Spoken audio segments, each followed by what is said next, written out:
যে এই নাসিরুদ্দিন পাটোয়ারি উনি উদ্দেশ্য প্রণোদিতভাবে জননন্দিত নেতা, বারবার নির্বাচিত জনগণের নেতা মির্জা আব্বাস সাহেবকে হেয় প্রতিপন্ন করার জন্য বিভিন্ন সময় বিভিন্ন কিছু বলতেছিলেন।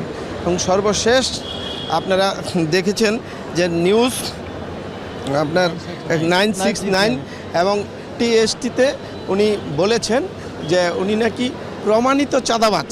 এরকম কথায় আমরা ব্যথিত। এবং রমনা থানার বিএনপির সভাপতি আমার পাশে যিনি দাঁড়িয়ে আছেন মোহাম্মদ আশরাফুল ইসলাম, উনি অনেক পূর্ব থেকেই আব্বাস ভাইয়ের সাথে রাজনীতির সাথে জড়িত, উনি ব্যথিত এবং আমরা সবাই ব্যথিত। এবং ওনার সাথে পারিবারিক যোগসূত্র বহু পূর্বে থেকেই, রাজনীতিকের বাইরেও ওনার সাথে পারিবারিক সম্পর্ক, যার জন্য উনি ব্যথিত হয়ে উনি আদালতে শরণাপন্ন হয়েছেন। এবং ফিরিস্তি যুগে উনি ওইসব নিউজ এবং ভিডিও ফুটেজ পেনড্রাইভের মাধ্যমে বিজ্ঞ আদালতে দাখিল করেছেন।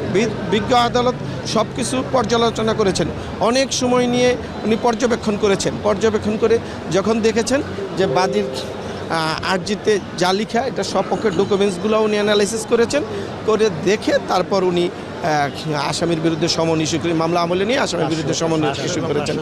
500 এবং 504 ধারায় সমন ইস্যু করেছেন। 503 ধারা জি, 500 এবং 503 ধারা না, 500 এবং 504 ধারায় আপনারা অভিযোগ করেছেন। জি, তিনটি ধারা কথা বললেন, তাহলে জি 503 ধারা কি ওখানে? 3 ধারা, হ্যাঁ, এটা আদালতের ক্ষমতা বলে। আদালত ইচ্ছা করলে আরও 2টা ধারা অ্যাডও করতে পারেন, ইচ্ছা করলে এই জায়গা থেকে 2টা ধারা বাতও করতে পারেন।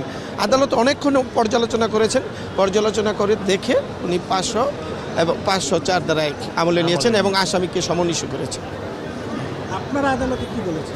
আমরা আদালতে বলেছি আমরাও ব্যথিত, এবং আমরাও ইতিপূর্বে এই নিউজ ছাড়াও উনি আগে পরেও পাগলামি কথাবার্তা বলেন, উল্টাপাল্টা কথা বলেন, যেটা সাধারণ জনগণ বিব্রত হয়। সাধারণ জনগণ এরকম কোনো একটা দেশের নাগরিকের কাছে এরকম কথা আশা করে না। উনি একজন এমপি প্রার্থী ছিলেন, একজন সাধারণ নাগরিকও এরকম কথা বলা উচিত না একজন নাগরিককে নিয়ে। উনি যেইভাবে কথা বলেন, মানে যেই ল্যাঙ্গুয়েজে কথা বলেন, যেই মানে বাজে রকমের কথা বলেন, এটা কেউ কারো প্রতি আশা করেন না। এই দেশের স্বাধীন দেশের জনগণ কেউ আশা করেন না এরকম কোনো মন্তব্য। পাটোয়ারির মতো একজন মির্জা আব্বাসের তুলনায় তিনি খুবই মাত্র রাজনীতি শুরু করেছেন, তাকে অনেক বেশি হাইলাইটেড হয়ে গেল। ওইটাও ঠিক আছে। অ্যাকচুয়ালি মির্জা আব্বাস সাহেবের তুলনায় উনি কোনো রাজনৈতিক ব্যক্তিত্ব না, কারণ রাজনৈতিক ব্যক্তিত্ব হলে উনি এরকম কথা বলতেন না। আমি একটু পূর্বে বলেছিলাম যে উনি আসলে পাগলামির স্বরূপ কিছু কথা বলেন, যেটা এই দেশের জনগণ আশা করেন না। আর আমরা আজকের বাদী এবং মির্জা সাহেব অনেক ধৈর্যের পরিচয় দিয়েছেন। বাদী আর এটা নিতে পারেন নাই, না নিতে পেরে উনি আজকে আদালতের শরণাপন্ন হয়েছেন। কারণ এরকম উনি কন্টিনিউ করতেছেন। বাদী ব্যথিত হয়ে উনি নিজে থেকেই উনি আদালতে আসছেন, আমাদের শরণাপন্ন হয়েছেন। আমরা ওনার পাশে থেকে আদালতে গিয়েছি, আদালত পর্যালোচনা করেই আদেশটা দিয়েছেন। অ্যাকচুয়ালি জামিনযোগ্য মানে এই যে মামলা সহজ ওইটা না, মানহানির মামলা অনেক শক্ত মামলা।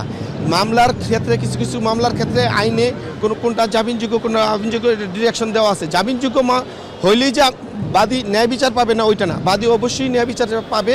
এবং বাদী এই জায়গায় যে অভিযোগটা নিয়ে আসছেন, আমরা ওইটা পাইলেই আদালত অবশ্যই ওইটা, কারণ পর্যালোচনা করে মামলা নিয়েছেন, এবং সাক্ষী যখন আমরা উপস্থাপন করব আসামির বিরুদ্ধে ব্যবস্থা হবে, তার সাজা হবে ইনশাল্লাহ।